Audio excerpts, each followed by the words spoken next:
9월 한 달 동안은 저희가 다윗서라는 제목으로 시리즈를 진행하고 있습니다. 그래서 다윗에게 배우는 신앙의 소소한 중요한 것들에 대해서 이야기를 하고 있는데요. 사무엘 하 말씀을 가지고 이야기를 하고 있고요.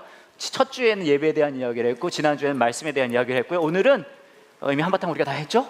헌금에 대한 이야기를 할 거고요. 다음 주는 기도에 대한 이야기를 할 예정입니다. 그래서 오늘 이제 같이 보실 말씀은요, 사무엘 하고요, 8장 1절부터 18절입니다. 들어오실 때 받으신 순서지에도 나와 있고 화면에도 나와 있고 성경에도 나와 있습니다. 저와 여러분이 한 절씩 태그 매치로 읽어보도록 할게요. 그 후에 다윗은 블레셋 사람들을 물리쳐 이겼습니다. 그리고 다윗은 블레셋 사람들의 손에서 메덱 암마를 빼앗았습니다.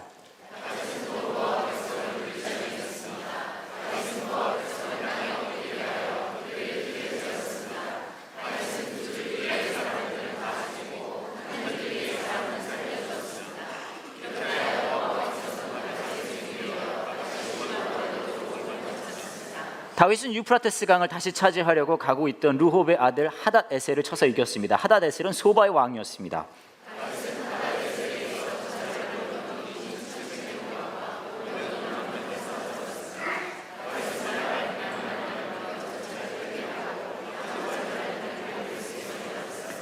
다마스커스의 아람 사람들이 소바 왕 하닷 에셀을 도우려고 왔습니다. 그러나 다윗은 그 아람 사람 2만 2천 명을 물리쳐 이겼습니다.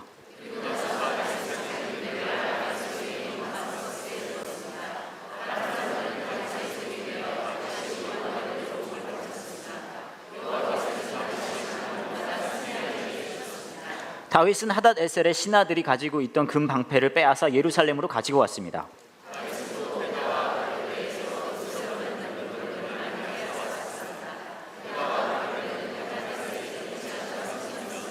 하맛 왕 도이가 다윗이 하닷 에셀의 모든 군대를 물리쳐 이겼다는 이야기를 들었습니다.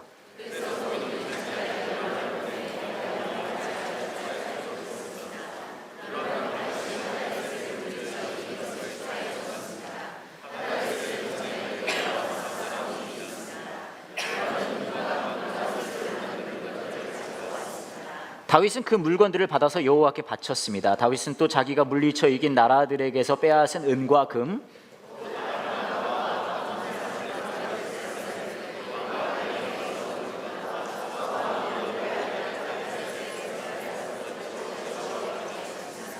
다윗은 소금 골짜기에서 에돔 사람 18,000명을 물리쳐 이기고 돌아왔습니다. 그 일로 다윗은 유명해졌습니다.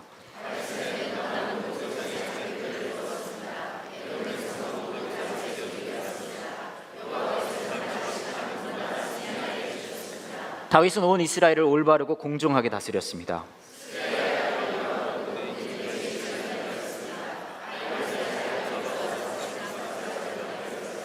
아히두베의 아들 사독과 아비아달의 아들 아히멜렉은 제사장이 되었습니다. 스라야는 서기관이 되었습니다.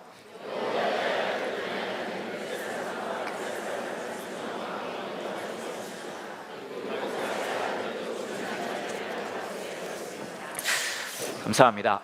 혹시 여러분 이탈리아의 로마에 가시면, 로마라는 동네를 가시면 트레비 분수라는 게 있습니다. 이렇게 생겼어요. 트레비 분수. 트레비 분수라는 데가 있는데요. 혹시 나는 트레비 분수 가봤다 계십니까? 트레비 분수 가봤다. 좀 계시네요. 트레비 분수 가봤다. 난 트레비를 먹어봤다. 몇 분 계시네요. 난 당최 뭔 얘기하는지 모르겠다. 네, 굉장히 로마에서 유명한 분수예요. 근데 이 분수가 뭘로 유명하냐면, 저도 사실 가봤거든요. 저 가봤는데 여기 가서 동전을 많이 던져요, 사람들이. 근데 오른쪽 손으로 왼쪽 어깨 너머로 여기다가 등을 쥐고선 던지면 다시 로마에 돌아올 수 있다, 뭐 그런 이야기가 있어요. 그래서 많은 분들이 저기다 동전을 던지거든요. 저도 했어요, 저도. 근데 저는 그런 거 얘기를 보면서 궁금했어요. 뭐가 궁금했을까요? 돈이 얼마나 들어있나, 저기. 궁금하지 않습니까? 그 많은 사람들이 저기다가 동전을 던져대는데 과연 저 분수에 돈이 얼마나 들어있을까? 그래서 제가 좀 찾아봤거든요.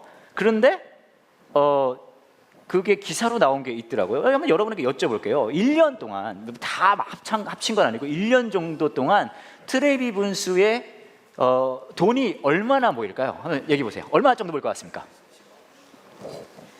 10원 나왔고요. 10원. 또 없습니까? 1억 나왔고요. 또 1억 또 없습니까? 1억 낙찰됩니다. 그러면은 없으세요? 별 관심 없으시군요. 여기에 내 돈이 아니다 보니까. 제가 찾아봤는데 아마 깜짝 놀라실 거예요. 이런 기사가 있었습니다. 이탈리아 로마의 명물 트레비 분수에 던져진 동전이 지난해 1년 동안입니다. 약 140만 유로, 우리 돈으로 하면 17억 원, 17억 원에 이른 것으로 집계됐다고 합니다. 이탈리아 일간 라 레플리카는 작년에 트레비 분수에 수거된 동전의 합계가 약 140만 유로에 달했으며 이 돈이 카톨릭 자선단체 카리타스에 기부됐다고 보도했다고 이야기를 하고 있어요. 제가 이게 재밌는 건 이 카리타스는 기부받은 돈을 빈곤 가족에게 무료로 식료품을 나눠주고 노숙자들을 위한 급식소와 난민 쉼터들을 운영하는데 썼다고 합니다. 또 하나 뒷부분이 또 재밌었는데, 한편 라 레플리카는 트레비 분수의 바닥에는 비단 동전만 쌓이는 것은 아니라고 말합니다. 카리타스 관계자는 작년에 트레비 분수에 건져 올린 품목이 프란체스코 교황의 사진, 성모 마리아 성상 등 종교적인 성물에서부터 선글라스, 팔찌, 자물쇠, 틀니에 이르기까지 다양하다라고 귀뜸을 해줬다고 해요. 놀랍지 않습니까? 저기 17억이나 저기 사람들이. 저도 이거 그만하고 저기 가서 동전 줍는 일을 좀 해야 될 것 같아요. 1년에 연봉 17억짜리 분수예요, 저게. 근데 이제 오늘은 본격 돈 설교를 할 거예요. 이 교회 유일하게 돈 설교하는 목사예요. 이게 사실 돈 설교가 쉽지 않아요. 그래서 저희 업계에서는 그런 말도 있거든요. 돈 설교, 돈 설교. 몇 분 못 알아들으신 것 같아요. 괜찮아요. 나중에 집에 가면 빵 터집니다. 이제 왜 그러냐 하면 돈 얘기하면 예민하잖아요. 그렇지 않습니까? 아무리 친한 사람이라도 돈 얘기가 나오기 시작하면 좀 경직되고 막 그러거든요. 그래서 이제 돈 얘기를 꼭 교회에서뿐만 아니라 일상에서도 돈 얘기한다는 게 쉽지가 않아요. 제가 지난 여름에 강릉으로 휴가를 갔습니다. 강릉으로 휴가를 갔는데 이제 운전하고 오는 길이었어요. 다 끝나고 나서 오는데 제가 좀 운전을 천천히 하거든요. 그래서 막 4시간 반 정도 걸려요. 강릉에서 여기까지 오는데 저는 막 날아가는 새도 보고 막 저기 산 좀 봐라 막 해맑게 운전해요. 근데 막 오다가 막 졸리는 거예요. 운전을 하는데. 그래서 무슨 생각이 들었냐 하면 너무 졸리니까 좀 깨어 있어야 되겠다는 생각이 들어서 제 아내랑 대화를 해야 되겠다는 생각이 들었어요. 제 아내가 옆에 앉아 있었거든요. 그래서 이제 얘기를 하고 싶은데 문제는 모든 부부가 좀 그렇지 않습니까? 웬만한 건 다 알잖아요. 그래서 할 얘기가 없어요. 할 얘기가 없어가지고 어떡하지 하다가 그냥 가상의 대화를 주제를 한번 선택해 보자 해서 제가 무슨 얘기를 했냐면 제 아내한테 만약에 와이프한테 100억이 생긴다면 뭐 할 거야? 라고 물어봤어요. 그냥 가상의 주제죠. 100억이 없으니까. 근데 되게 웃기는 게 그냥 가상의 주제인데 100억이 생기면 어떡할 거야? 라고 물어봤더니 제 아내가 그때부터 굉장히 심각하게 고민을 하기 시작하는 거예요. 진짜 100억이 생기면 어떡하지? 막 이렇게 고민을 하는 거예요. 그런데 뭐라고 얘기를 하냐면 우선 깜짝 놀랐는데 15억을 헌금하겠다는 거예요. 11조 플러스 감사 헌금. 깜짝 놀랐어요. 제 아내는요 15억을 헌금할 준비가 돼 있는 여자예요. 100억만 생기면 15억을 헌금하겠다는 거예요. 오 그래? 그랬어요. 그럼 뭐 할 거야? 그랬더니 한참 생각하더니 건물을 짓고 싶대요. 자기 이름을 붙인 건물을 짓고 싶다는 거예요. 그래서 역시 목회자 사모도 별거 없구나. 우리 모두의 꿈이 조물주다운 건물주 아니겠습니까? 그거 하고 싶어 하는구나. 말은 뭐 그래요. 여기서 뭐 대안학교를 하고 어려운 이들을 위한 병원도 하고 싶고 막 그렇다는 거예요. 하지만 건물을 꼭 짓고 싶대요. 그런 대화를 하고 있었어요. 그러다 제가 문득 무슨 생각이 들었냐면 제가 사실 어렸을 때부터 꿈이 있거든요. 지금도 가진 꿈인데 여러 가지 있지만 그중에 하나만 제가 말씀드리면 저는 야구장을 하나 갖고 싶어요. 그러니까 사회인 야구장을 갖고 싶어요. 소박하잖아요, 그죠? 한 4개 정도 소박하게 사회인 야구장을 4개 정도 소박하게 갖고 싶은데 이 사회인 야구장은 어떤 야구장이냐면 비가 오면 날씨가 좋을 때는 그냥 야구를 하는데 비가 오면 이 야구장에 지붕이 덮여지는 야구장. 막 이렇게 돼가지고 나의 그 로망이거든요. 왜냐하면 제가 사회인 야구를 하고 있는데 제가 주전을 뛸 만한 실력이 안 돼요. 그래서 제 야구장을 갖고 있으면 언제든 주전을 뛸 수 있을 것 같은 느낌이 드는 거예요. 그래서 그걸 갖고 싶다는 생각이 들었는데 문득 그 생각이 난 거예요. 그래서 제가 좀 생각을 해보니까 이거 한 20억이면 될 것 같더라고요. 그래서 제가 제 아내한테 얘기했어요. 그러면 와이프 100억이 생기면 뭐 헌금도 하고 할 텐데 그럼 나는 얼마를 줄 거야? 라고 얘기했어요. 근데 그때부터 제 아내가 얼굴이 정색이 되는 거예요. 그리고 제가 있지도 않은 돈이잖아요, 이게. 그리고 굳이 따지자면 제가 지금 상상으로 준 돈인데 그렇지 않습니까? 그래서 갑자기 정색이 되는 거예요. 막 하더니 얼마를 줄 거야라고 물어보면 액수를 얘기해 줘야 되는 거잖아요. 그러니까 얼마를 줄 거야라고 물어봤더니 제 아내가 한참 고민하더니 저한테 되묻는 거예요. 이렇게 묻더라고요. 근데 남편이 돈이 왜 필요해? 이러는 거예요. 참 어이가 없잖아요. 실제 있는 돈도 아니고 제가 상상으로 준 돈인데. 그래서 제가 얘기를 해줬어요. 제 꿈을, 내가 꿈을 있는데 야구장 4개 정도를 가지고 윙 이거 진짜 하고 싶다. 그랬더니 제 아내가 바로 얘기를 하더라고요. 남편한테 돈 줄 일은 없을 것 같아. 이러는 거예요. 제가 진짜 마음이 많이 상했어요 그때. 그래서 그때부터 저희가 계속 부부싸움을 한 거예요. 집에 오는 내내 막 그러면서. 그래서 목적은 사실은 이뤘어요. 왜냐면 깨어있고 싶었거든요. 정신이 또렷해져가지고 오는 내내 그냥 절대 하나도 안 졸았어요. 근데 웃기는 게, 웃기지 않습니까 이거? 실제로 있는 돈도 아닌데 그 돈 얘기를 하는데 굉장히 지금 경직이 되는 거죠. 어색해지고. 여러분들 그렇지 않아요? 아무리 가까이 있는 사람도 돈 얘기를 하기 시작하면 완전 어색해지고 좀 경직돼지고 관계가 이상해지고 그렇잖아요. 제가 생각해 봤거든요. 아니 돈이 왜 우리에게 이런 역할을 할까? 돈이 엄청난 힘을 가지고 있는 거 아닌가라는 생각 들었거든요. 근데 웃기잖아요. 돈이 왜 우리 삶에 그렇게 엄청난 힘을 가지고 있을까요? 요즘은요 말이죠. 요즘 사실 돈 잘 못 만져보지 않습니까? 그죠? 요즘은 카드로 다 결제를 하거나 아니면은 뭐죠? 인터넷 결제하거나 입금을 하거나 그러죠. 실제 돈은 많이 만져보지 못하시잖아요. 뭐 월급을 받아도 통장에 들어왔다가 순식간에 사라지잖아요. 그죠? 남은 건 숫자밖에 없고 약간 역사책처럼 못 만져보잖아요. 그죠? 근데 이 만져보지도 못하는 이것이 왜 우리 삶에 그런 능력을 가질까라는 제가 생각을 해봤어요. 몇 년 전에 있었던 일인데 제가 어떤 집회를 갔었어요. 어느 교회에 청년들 무슨 수련회였어요. 딱 갔는데 이제 제가 막 설교하면은 제 얘기가 많이 들어가잖아요. 여러분 잘 아시겠지만 제 얘기를 하다 보면 제가 미국 살던 얘기도 들어가요. 미국 살던 얘기 하다 보면 제가 시애틀 살았다는 얘기도 이제 하게 되거든요. 미국에서 시애틀 살았었거든요. 어느 얘기 하요. 근데 이제 그날 이제 설교가 끝나고 나서 한 여자 청년이 한 21, 2 정도 돼 보이는 청년이었어요. 여자 자매.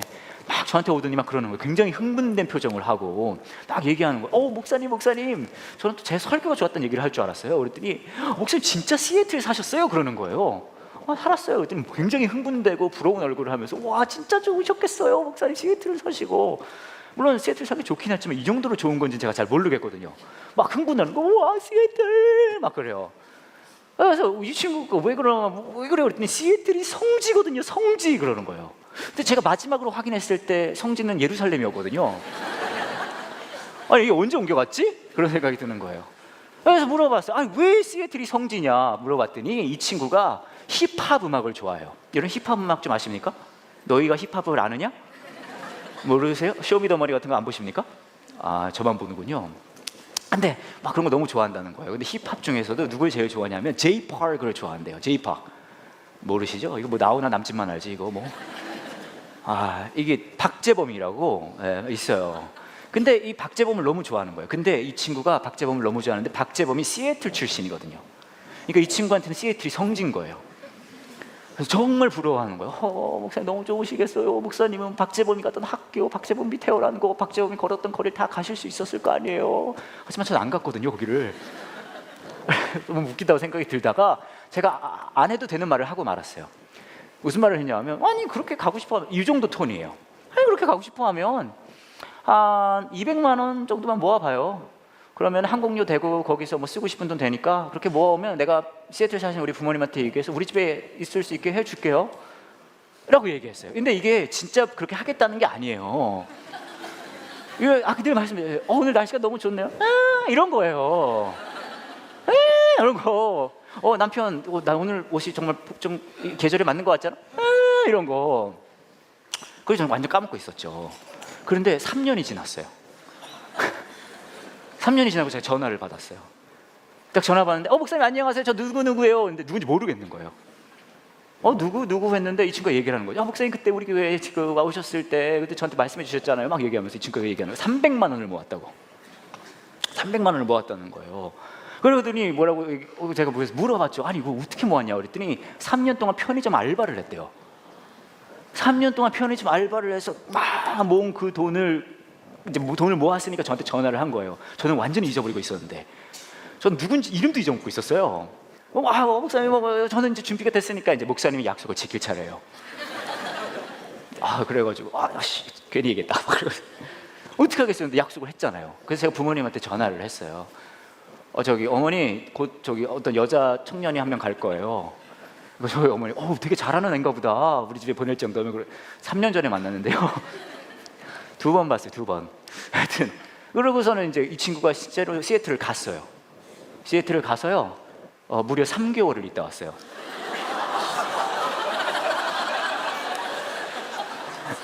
왜 3개월이냐 하면, 미국에 그냥 관광으로 가면, 비자 없이 그냥 가면 3개월이 최대치거든요. 아마 3년을 줬으면 3년 있다 왔었을 거예요. 3개월을 있다. 저희 어머니가 오늘은 저한테 전화해서 그러시는 거예요. 도대체 얘는 언제 가는 거니?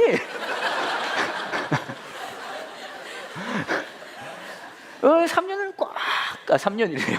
3개월을 꽉 채워서 있다가 온 거예요. 되게 우리 어머니가 그러시는데, 얘가 나갈 때가 되면은 기대하는 눈빛으로 나가다가 돌아올 때가 되면 은혜 받는 표정을 오는 거예요. 박재범이 태어난 곳에 가서 은혜 받고, 박재범이 걸었던 거리 가서 은혜 받고, 박재범이 다녔던 학교 가서 은혜 받고, 박재범이 다녔던 클럽에 가서 은혜 받고, 완전히 얘가 거듭나가지고 이제 온 거죠.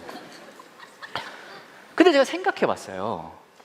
돈이 우리에게 가지는 능력이 무엇일까? 왜 돈이 우리에게 그런 능력을 가질까? 돈은요, 여러분 잘 들으세요. 뭐 10,000원이든 1,000원이든 1,000,000원이든 1,000,000원이 되든지, 그게 종이가 그 숫자가 쓰여 있는 종이에 불과하잖아요. 근데 그게 우리에게 의미를 가지는 이유는 뭐냐면요, 거기에 써 있는 숫자만큼 우리의 욕망을 실현시켜 줄 수 있는 가능성을 가지고 있기 때문이에요. 돈이란 게 우리에게 영역을 갖는 이유는요, 내가 가진 욕망만큼 그것이 현실화시켜줄 수 있는 가능성을 가지고 있기 때문에 그래요. 그리고 더 중요한 건 말이죠, 우리 안에는 뭐가 있냐면 이런 게 있어요. 우리가 좋은 삶과 나쁜 삶을 가르는 기준은 그다른 어떤 것이 아니라 우리의 무의식 중에 이게 기준이 돼요. 내 욕망이 어느 정도 이루어졌는지가 그 기준이 돼요. 내가 원하는 것이 많이 이루어지면 그건 좋은 삶이고요, 덜 이루어지면 그건 나쁜 삶이에요. 그리고 이 돈은 이것의 매개체 역할을 합니다. 여러분 생각해 보시면 우리말 표현에 그런 게 있어요. 잘 산다, 못 산다. 그렇죠? 근데 우리가 잘 산다, 못 산다는 표현을 할 때, 그것을 이야기할 때 저 사람의 삶은 참 좋은 삶이었어 라고 얘기했을 때 잘 산다고 얘기하거나, 저 사람의 삶은 참 안 좋은 삶이었네 라고 못 산다고 얘기 안 해요. 잘 산다, 못 산다는 우리에게 어떤 의미가 되냐면 간단하잖아요. 다 아시죠? 언제 쓰죠? 돈이 많고 적고를 얘기할 때 쓰죠. 왜냐하면 우리 안에 이게 무의식적으로 있기 때문에 그래요. 돈이 많으면 그만큼 원하는 것을 현실화시킬 수 있기 때문에, 그만큼 돈이 우리에게 강력한 능력을 갖습니다. 그럼 정말 우리가 가져야 할 질문은 이거예요. 뭐냐 하면, 진짜 우리 삶의 기준이 그것이 돼야 하냐는 거죠. 내가 욕망하는 것이 더 이루어질수록 좋은 삶이고 덜 이루어질수록 나쁜 삶이냐는 거죠. 제가 예전에 들은 얘기가 하나 있는데, 한 대학생이 중간고사를 망쳤나 봐요. 그래서 교수님을 찾아갔습니다. 재시험을 보고 싶어서. 그래서 막 조르는 거예요. 교수님, 저 재시험 꼭 봐야 돼요. 너무 못 봤어요. 그랬더니 교수님이 철학과 교수였던 것 같아요. 이렇게 말씀하셨다는 거예요. 오케이, 자네에게 내가 재시험을 치게 해줬다고 하지. 그 다음에 자네 뭐 할 건가? 그랬더니 이 학생이 얘기했다는 거예요. 그럼 저는 졸업을 하겠습니다. 그래? 그럼 졸업을 하고 뭐 할 건가? 그럼 저는 취업을 하겠습니다. 그래? 그럼 취업을 하고 나면 뭐 할 건가? 그럼 결혼을 하겠습니다. 그럼 결혼을 하고 나면 뭐 할 건가? 아이들을 낳겠습니다. 그럼 아이들을 낳으면 뭘 할 건가? 그러면 열심히 일을 해서 진급을 하겠습니다. 그렇게 진급을 하고 나면 뭘 할 건가? 그러면 저는요, 아마 은퇴를 하게 되겠죠. 그럼 은퇴를 하고 나면 뭐 할 건가? 그럼 뭐 아내랑 좀 같이 이렇게 살다가 아마 죽게 되겠죠. 그러니까 이 교수님이 이렇게 얘기한 거예요. 그러면 자네는 죽기 위해서 재시험을 치려는 걸까? 정말 재수 없는 교수님 아닙니까? 재시험 주기 싫으면 싫다 그러면 될 것이지. 근데 생각해보면 여러분, 이게 그냥 우스갯소리가 아니라 저와 여러분의 삶의 패턴 아니에요? 잘 생각해보시면 우리의 삶도 내가 욕망하는 어떤 것이 있고 그것이 이루어지면 그 다음 욕망하는 어떤 것이 있고 그것이 반복되어진다는 거죠. 근데 웃기는 사실은 뭐냐 하면, 재미있는 사실은 그것이 진짜 우리 삶의 기준이 될 때 우리 삶의 의미가 있느냐는 거죠. 성경은 저와 여러분에게 삶을 살아갈 때 그 기준이 우리의 욕망이 더 이루어지는 것이 좋은 삶이고 덜 이루어지는 것이 나쁜 삶이라고 이야기하지 않습니다. 성경은 다른 기준을 제시해요. 성경의 기준은 뭐냐 하면요, 내 욕망이 더 이루어지고 덜 이루어지는 것이 아니라 내 삶에 하나님의 일하심이 어느 정도 이루어지고 있고 그것을 얼마나 누리는지가 좋은 삶과 나쁜 삶을 결정하는 기준이라고 이야기합니다. 그렇기 때문에 여러분, 아무리 없어고 거지같이 살아도요, 하나님 보시기에는 정말 좋은 삶이 될 수 있어요. 그 삶에 하나님의 일하심을 누리기만 한다면. 그렇기 때문에요, 아무리 잘 먹고 잘 살고 뭐 돈이 많다 하더라도 그 삶이 하나님이 보시기에는 안타까운 삶이 될 수 있어요. 왜요? 그 삶에 하나님의 일하심을 누리지 못한다면 말이죠. 이제부터 헌금 얘기할 거예요. 여러분, 헌금 좋아하십니까? 아무도 좋아하지 않는군요. 헌금을 누가 좋아하겠어요? 저도 사실 태어날 때부터 목사님 자녀로 태어났기 때문에 정신 차려보니까 이미 전 헌금을 하고 있었어요. 그런데 문제는 뭐냐 하면, 우리가 일명 헌금이라는 것을 할 때도요, 우리 안에 욕망이 발휘되는 경우가 진짜 많더라고요. 그렇지 않습니까? 제가 예전에 미국에서 이제 전도사 시절이었어요. 그때 주일학교 전도사였거든요. 근데 그 교회가 굉장히 전통적인 교회였는데, 그 교회가 헌금을 어떻게 하는 교회였냐 하면, 로비에 이 헌금을 꽂아놓는 데가, 헌금 봉투를 꽂아놓는 데가 있어요. 쫙 있어요. 마치 헌금 봉투들 아파트 같아요. 쫙 꽂혀 있습니다. 그리고 그 봉투마다 교인들의 이름이 다 적혀 있어요. 그래서 헌금을 어떻게 하냐면, 와서 내 이름 보고 꺼내가지고 헌금을 넣어서 헌금함에 넣으면요, 거기서 이제 가져가시고 다시 그 빈 봉투를 그 자리에 넣는, 그게 이제 반복되는 그런 패턴이에요. 그게 중요한 게, 그냥 그렇게 하면 되는 게 아니라 그 봉투를 보면 날짜가 쫙 나와 있거든요. 그리고 헌금을 하면 그 날짜에 스티커를 붙여줘요. 기분 되게 좋아요. 내 스티커 보고 헌금했다 그러고. 근데 어느 날 이제 제가 한 주 교회를 못 갔어요. 왜냐면 그날이 저희 큰아이를 낳는 날이어서 교회를 못 갔거든요. 나중에 이제 헌금하려고 가보니까 계속 헌금을 하는데, 제가 교회를 못 간 그 자리가 비어 있는 거예요. 근데 이게 너무 걸리는 거예요, 저한테. 이걸 꺼내서 볼 때 계속 비어 있으니까 이거 요것만 채우면은 완전 저건데, 약간 포켓몬 카드 모으는 그런 느낌이잖아요. 이거 너무 여기가 안타까운 거예요. 좀 민망하기도 하고. 그래서 제가 무슨 짓을 한 줄 아십니까? 아마 모두 다 비슷하게 할 거예요. 첫 번째 반응은 이거예요. 뭐냐면, 다른 사람 봉투를 꺼내봤어요. 왠지 아세요? 다른 사람들은 다 붙이나 보려고 다 했나. 그래서 몇 개를 제가 꺼내봤거든요. 근데 다 하신 거예요. 스티커가 쫙쫙 붙어 있어요. 그럼 제 것만 비어 있잖아요. 그래서 제가 너무 이게 막 민망하고 막 그런 거예요.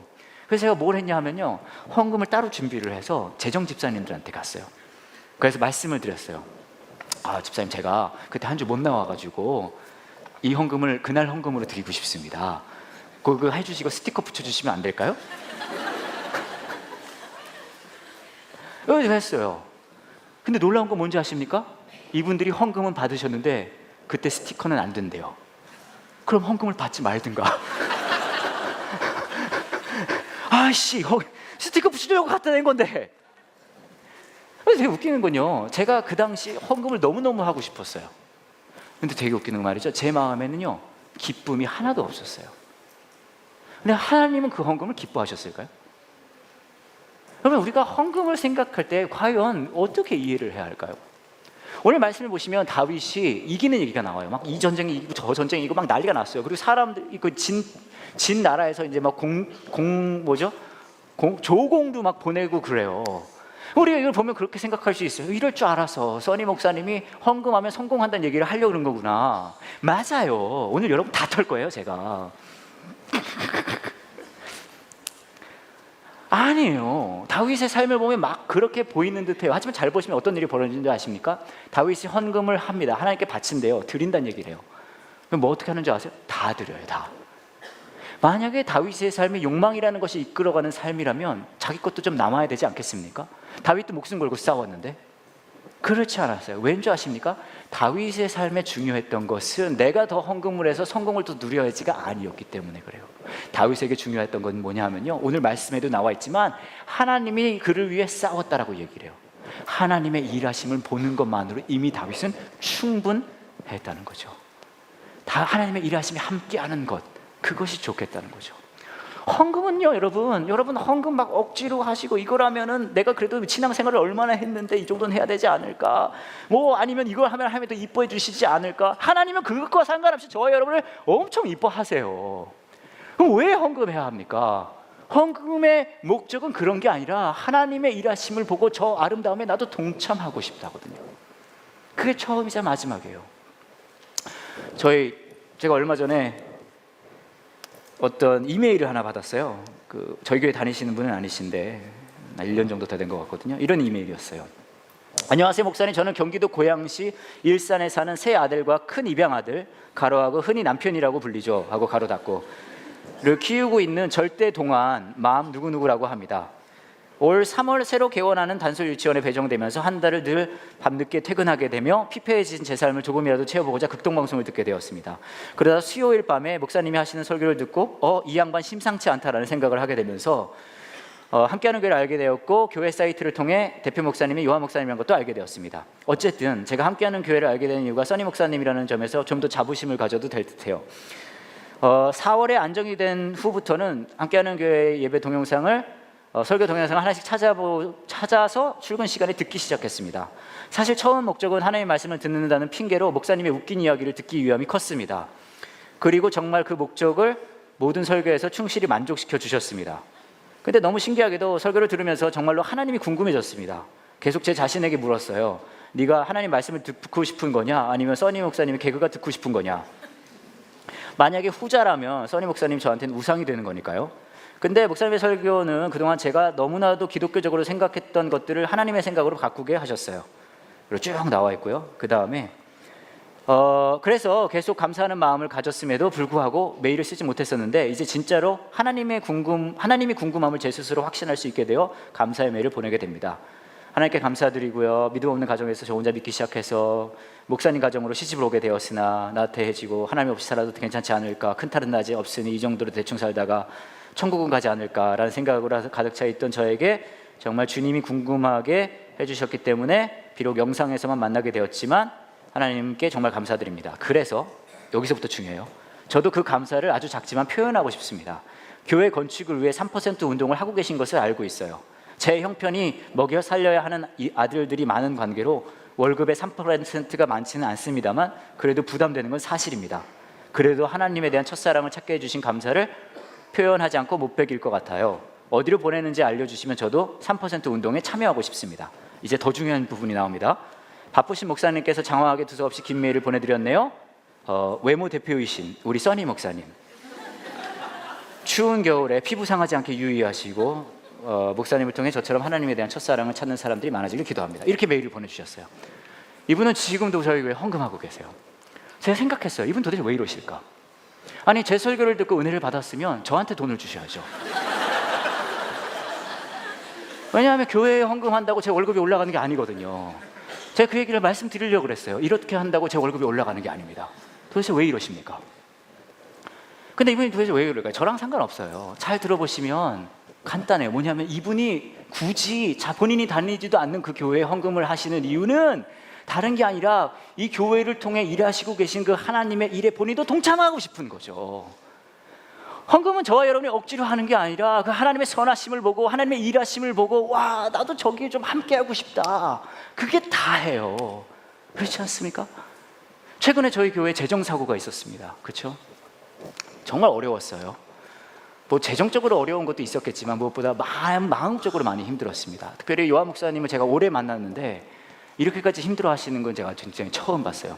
이를 위해서 많은 분들이 애써주셨어요. 정말로 시간을 많이 할애해가면서. 근데 저희가 놀란 것 중에 하나는 저희 교회 분들이 이 상황을 너무나 감사하게도 잘 받아들여 주셨다는 거예요. 그 사건이 있고 나서 헌금 액수가 더 늘었고요, 3% 운동을 참여하신 분이 더 늘었고요. 뭐 전에도 비슷한 얘기 드린 적이 있는 것 같은데 한 번은 어떤 교회 집사님분이 찾아오셨어요. 그리고 뭐 하셨냐 하면 봉투를 하나 내미시는 거예요. 거의 100만 원이 들어있었어요. 이렇게 말씀하시더라고요. 교회에 이렇게 어려운 일이 있었는데 회복해 나가는 첫 발걸음이 이게 됐으면 좋겠습니다. 이걸 알려주세요도 아니고 그냥 가셨어요. 와, 왜 이럴까요? 왜냐하면 이렇게 하면 여러분들이 더 복받을 것 같아서요? 이렇게 적어도 내가 이 교회 누구니까? 그게 아니죠. 모두 같은 생각하셨을 거예요. 이 교회를 통해 이루어지고 있는 하나님의 일하심을 내가 계속 봤으면 좋겠다. 함께 했으면 좋겠다. 그거 아닐까요? 여러분 그렇게 얘기하실 수 있어요. 근데 헌금을 하고 싶은데 이거 참 미덥지도 못하고. 왜냐면 솔직히 말해서 한국 교회 솔직히 뭐 썩었지 않았냐. 맞는 말이에요. 이거 내가 제대로 나 헌금 안 하겠다. 그렇게 생각할 수 있어요. 그것도 하나의 좋은 방법이에요. 하지만 더 괜찮은 방법은 뭔지 아십니까? 더 괜찮은 방법은요, 그럼에도 불구하고 하나님의 일에 내가 참여하길 원합니다 하고 여러분들이 두 눈을 부릅뜨고 이 교회의 재정 상황을 확인하시는 거죠. 그게 더 좋고 의미 있는 방법 아니겠습니까? 얼마 전에 한 목사님이 저희 교회에 구경 오셨어요. 제가 이렇게 구경 다 시켜드리고 여기도 다 보여드리고 했어요. 근데 주보도 보여드렸어요. 주보를 딱 그 목사님 보시더니 이분이 좀 그러니까 뭐 전통교회 목사님이신데 보시더니 깜짝 놀라시면서 말씀하시는 거예요. 아니 왜 이 교회 예산에 출입금을 다 이렇게 적어놓냐는 거예요. 이건 별로 좋지 않대요. 왜냐? 그리고 저희한테 제안을 해주셨어요. 이거는 없애고 헌금하는 사람들 이름을 넣어라. 그러면 말썽은 줄을 거고 말은 안 할 거고 액수는 늘 것이다. 그러시는 거예요. 이런 거 넣으면은 사람들 말 나오지 않냐. 그래서 제가 말씀드렸어요. 뭐 그것도 좋은 방법이시긴 한데요. 아예 다 까발려 놓으니까 아무도 관심이 없어요 여기에. 우리 매달 한 달에 한 번씩 저희 재정 상황 다 갖다 놓고 여러분들 언제든지 홈페이지 가서 보실 수 있어요. 관심 가져주세요. 이 교회가 건강할 수 있도록 계속해서 여러분들이 관심 가지셔야 돼요. 근데 만약에 그렇게 하는 것까지 너무 어려우시면 적어도 이 교회 재정을 담당하시는 분들 응원은 해주셔야 돼요. 꼭 그렇게 해주셔야 돼요. 이왕 말 나온 김에 혹시 저희 교회 공동체에서 이전 지금까지 재정위원으로 섬겨주신 분들 계시자면 이 자리에서 일어나 주셨으면 좋겠어요. 일어나 주세요. 이전에 지금 다 빨리 일어나 주세요. 빨리. 이거 안 일어나면은 저 설교를 계속할 거예요. 빨리 일어나 주세요. 빨리. 예, 일어나 주세요. 재정위원으로 섬기셨던 분들, 섬기는 분들 일어나 주세요. 네, 다 일어나셨습니까? 다 일어났습니까? 더 되시는 것 같은데. 이분들 위해 뜨거운 응원과 격려의 박수 부탁드릴게요.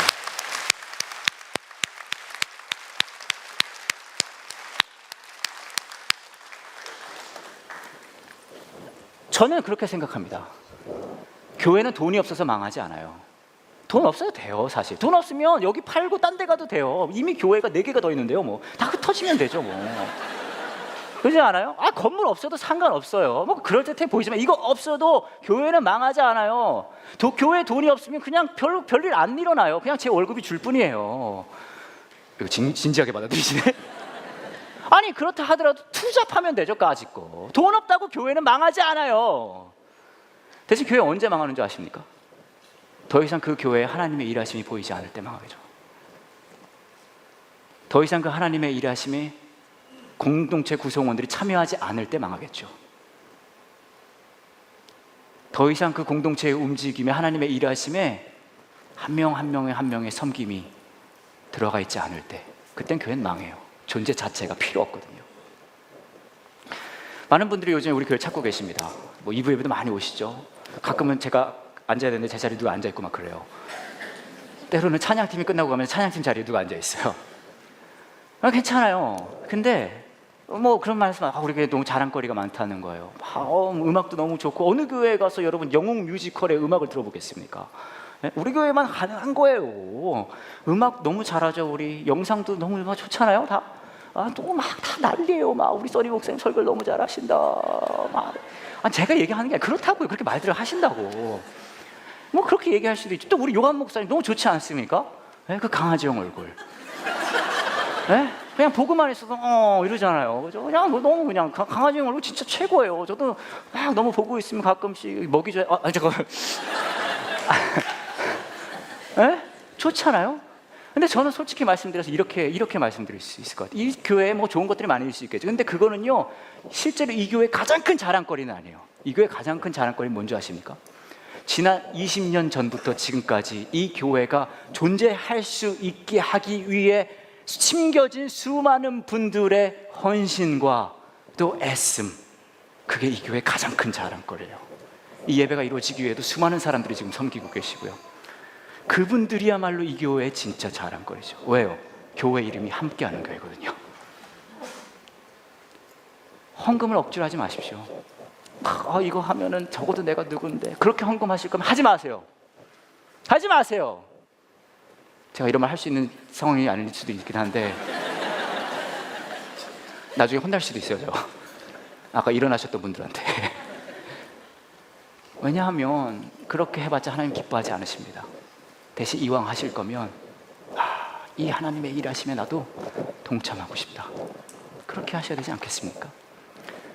몇 년 전에 있었던 일인데요. 제가 대학생 시절에 한국에 놀러 왔었어요. 아는 누나가 청주 사는데 그 집에 놀러 갔다가 어느 계곡을 같이 가게 됐어요. 계곡 너무 좋더라고요. 대학생 시절인데, 그래서 물에다가 발 넣고 도란도란 얘기를 하고 있었는데 제가 엄청난 경험을 했습니다. 굉장히 큰 버스가 쫙 들어오는 거예요. 고속버스가. 그러더니 문이 열려요. 푸시. 그러더니 할머니들이 50여 명이 내리기 시작하는 거예요. 옆에 돗자리를 하나씩 끼고 이만한 오디오를 들고, 그러더니 돗자리를 쫙 까시더니 오디오를 놓고 음악을 켜시는 거예요. 전 그런 음악 처음 들어봤어요. 와, 이런 음악 있잖아요. 좋아 좋아 좋아 좋아 우쇼 이제 살리고 올라 우짜 또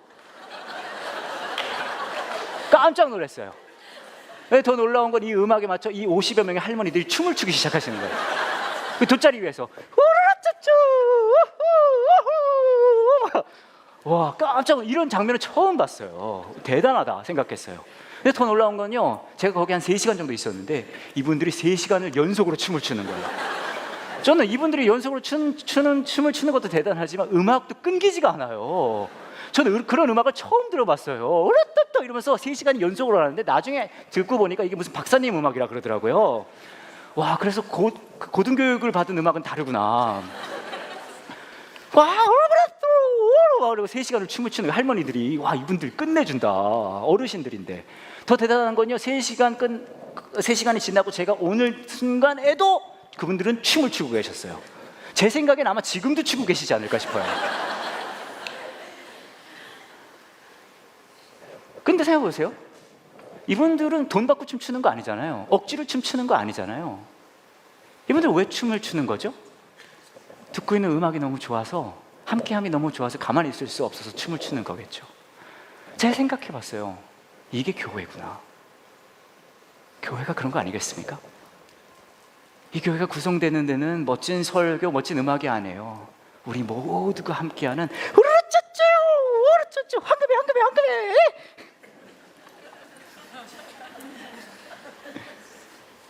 왜냐하면 우리를 끔찍하게도 사랑하신 그 하나님께서 저와 여러분에게 모일 때마다 계속 말씀하시거든요. 저와 여러분을 끊임없이 사랑하신다고. 이 교회 공동체를 통해 계속해서 일하시겠다고. 어떻게 가만히 있을 수 있겠습니까? 그 부르심에 공동체로서 반응해야겠죠. 그러니까요, 여러분, 열심히 헌금하세요. 같이 잠깐 이 시간에 기도하시면서 묵상하는 시간 갖기를 원합니다. 이 시간에 여러분의 삶을 되돌아보는 시간 됐으면 좋겠습니다. 여러분의 삶 속에 여러분의 삶에 교회를 향한 섬김이 있었다면 어떤 마음으로 하고 계셨습니까? 혹시 그 섬김 안에는 내가 그래도 이래도 교회를 몇 년 다녔는데 내가 이런 사람인데 라는 게 있지는 않습니까? 때로는 내가 이렇게 하면 하나님께서 나한테 더 복을 주시지 않을까? 물론 있을 수 있어요. 우리 안에 욕망이 사로잡고 있거든요. 그것이 내 삶의 기준이 되거든요. 하지만 하나님께서는 저와 여러분에게 우리의 헌신을 요구하실 때에는 그 기준으로 그분의 일하심에 참여하기를 원치 않으십니다. 그것과 상관없이 이미 우리를 사랑하시거든요. 대신에 그 하나님의 아름다운 일하심에 내가 함께하고 싶습니다. 그걸 더 보고 싶어요. 그것이 내 삶의 기준이거든요. 라는 마음으로 더 섬기시고 더 함께 하셨으면 좋겠어요. 여러분의 마음을 되돌아보시면서 묵상하시면서 기도하시면서 이 시간에 여러분들께서 들어오실 때 받으신 마음으로 드리는 예배가 있어요. 한번 써보셨으면 좋겠어요. 여러분들은 어떻게 반응하시겠습니까? 하나님이 여러분의 마음에 어떤 말씀을 하고 계십니까? 그렇게 여러분의 마음을 적어보시면서 이 시간 묵상하는 시간 가졌으면 좋겠습니다. 함께 그렇게 참여하겠습니다.